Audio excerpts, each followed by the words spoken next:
A rivalry that is 74 years old. It's Hammer time, but this year it's during week 1. And one player scores in every way possible. You certainly don't want to miss this senior's highlight reel.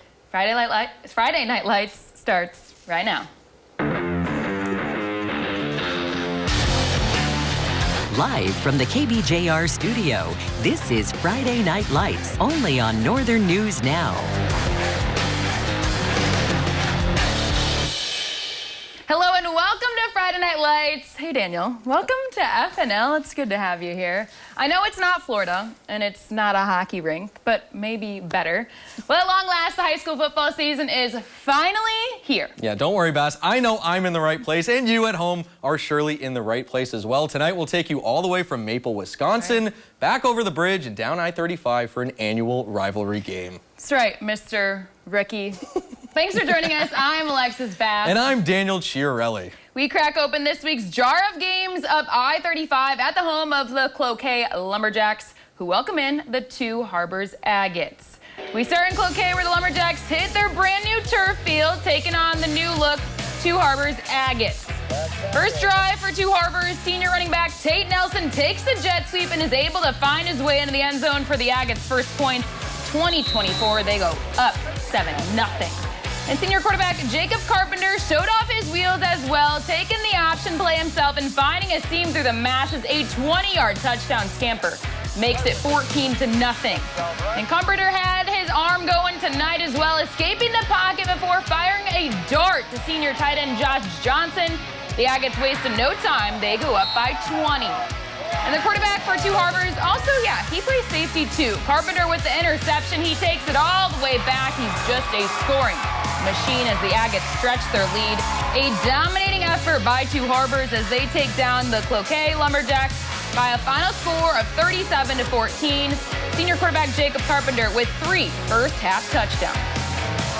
Now we go to Esko, who's going for their 4th straight undefeated regular season, while the Duluth East Greyhounds were ready to play spoiler. First Esko drive of the day, and quarterback Jason Owens hands off to Graham Hartley, but the ball pops out, and Duluth East's Virgil Brown is able to scoop it up for the defensive recovery. And the Greyhounds offense got right to work. The delayed handoff to senior Michael Lewis, and he scampers his way right into the pay dirt. Duluth East gets the 2-point conversion and goes up 8-0. Second quarter now, and Esko just trying to get a spark on offense with the option play, but the ball is fumbled again, recovered by Duluth East Sam Benson. Esko had 4 fumbles in the first half of action. No bueno, and Duluth East, they were pounding the rock all game long. Lewis hitting the spin cycle, turning on the Jets 61 yards later. You heard Bass, he's gone. Greyhounds take that 16-0 lead into halftime. Esko would hit the scoreboard, but it'd be too little too late. Their 32-game regular season winning streak comes to an end at the hands of the Greyhounds. 24-14 is your final score. A crazy upset to start the high school football season. Well, that's not it. Week 1's game of the night is one with rich tradition, dating back to a rivalry that all began in 1941. The battle for the hammer between Proctor and Hermantown. Over the course of the last 3 meetings between the Rails and the Hawks have owned the hammer, but would they be able to keep the hammer right there tonight for year 4? Let's get right to it. Rowan Cass drops back, but Cale Smith picks him off, so only one thing could come up next. Hermantown's ball, the 3-year starter Alex Schott hands it off to Aiden Mensky, who just beelines his way down the field, denying block after block. Nothing was going to come between him and the end zone. That'll mark the Hawks' first of many tutties, not just for the season, but in this quarter. After another fumble recovery by the Hawks, Mr. Schott and Landon Berg connect through the air and on the ground. It's 14-0, but don't forget about this QB wide receiver duo. For that, QB1 calls his own number for the 1-yard TD to wrap up the first quarter, 21-0. The offense only picked up right where they left off in the second quarter. Schott dropping in right in the breadbasket to Berg.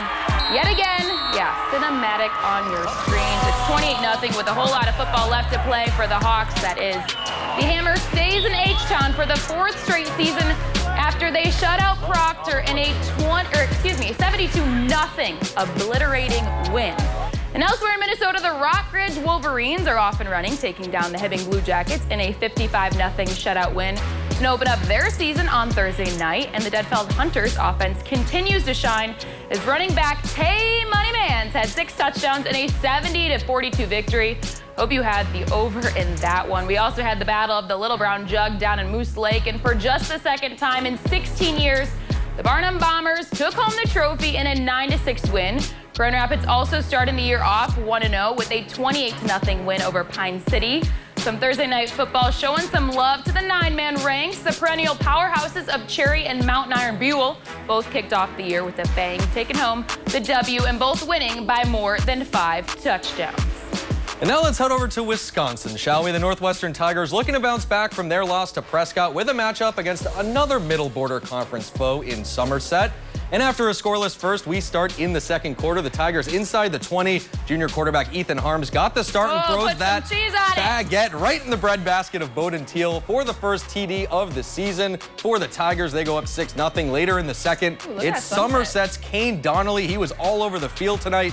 This play, he breaks through the Tigers' cage and uses that first and a block from the ref to find the end zone for a 70-yard plus touchdown. We're tied at 6.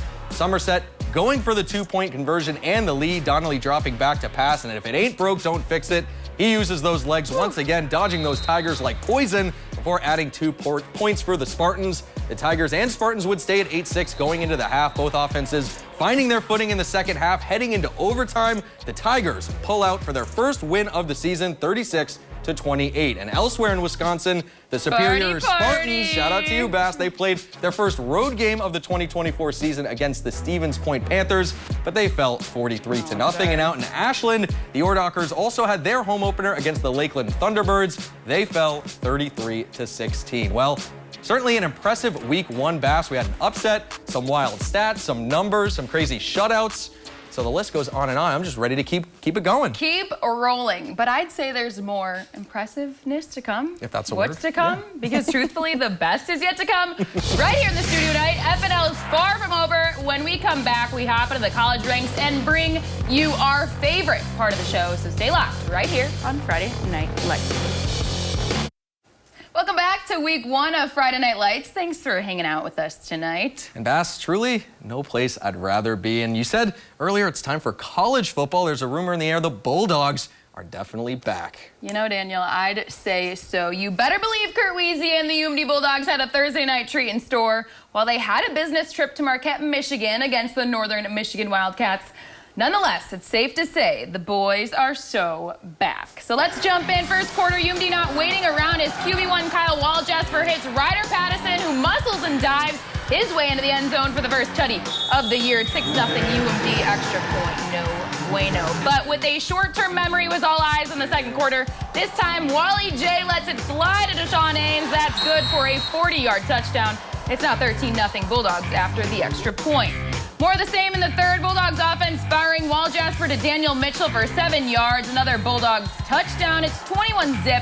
Them dogs are rolling later in the third quarter. I can promise you, you'll be seeing a whole lot more of these two. Waljasper to Sam Pitts, who jukes the defense. He's got people to pass and places to be. 6 more. And UMD is cooking 28-0.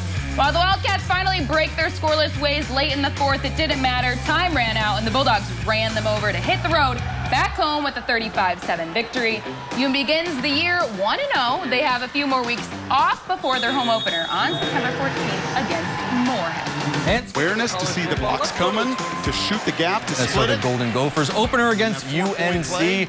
And in Minnesota fashion, they open their season with a missed field goal. We go to the second quarter, Minnesota down by a touchdown, but not for long. Running back Marcus Major pushes one in, his first as a Gopher, and we're all squared up at 7. Then to take the lead, it's new quarterback Max Brosmer. He gets low and gets that final yard for the Gophers. They score another touchdown to take the 14-7 lead, but that would be the final touchdown of the game as this one turned into a kicking competition. UNC would get one. Minnesota responds with one of their own. UNC hits another one to take the lead, so it all comes down to this. 4 seconds left, and in Minnesota fashion, he misses it again. A 47-yarder wide right. UNC wins this one 19-17. The Gophers do stay at home next week with a much easier opponent in Rhode Island coming to town. And the Wisconsin Badgers also kicked off their season tonight down at Camp Randall Stadium, taking on the Western Michigan Broncos. The game currently in the second half of action, and at last check, those Badgers are holding on to a slim 13-7 lead in this one. Well, Daniel, guess what? We have now reached the very best part of the show. As the saying goes, Save the best for last, and that's how we roll around Yes, here. it's finally the return of the world-famous Alexis Bass's pop-off play of the night. Take it away. Let's roll the tape. Well, here's a play worthy as such. We rewind to the season opener of Duluth East and Esco, the Greyhounds. That is Michael Lewis has no fear, hits the spin cycle, and is simply untouchable from there. Clean jersey, clean score 61 yards later. And 4 total quarters later, with the help of Lewis and the rest of the Hounds, they escape Esco with a 24-14 upset win to snap Esco's 32 regular season game winning streak. So with that, all I have to say is pop off Michael Lewis. What do you got for me, Mr. Chiarelli? Well, we opened the show with you calling me a rookie, but this rookie has a new segment for Friday Night Lights. Daniel's big dog of the night. So let's roll that tape one more time.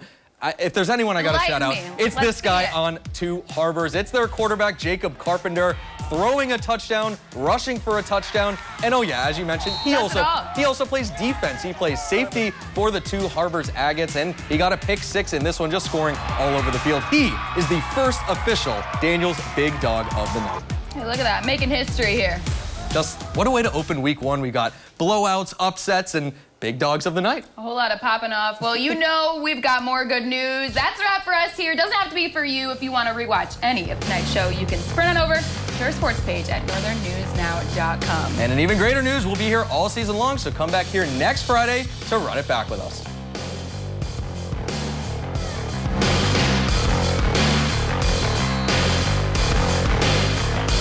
Watch Dan Wolf weeknights at 5, 6, and 10 on Northern News Now.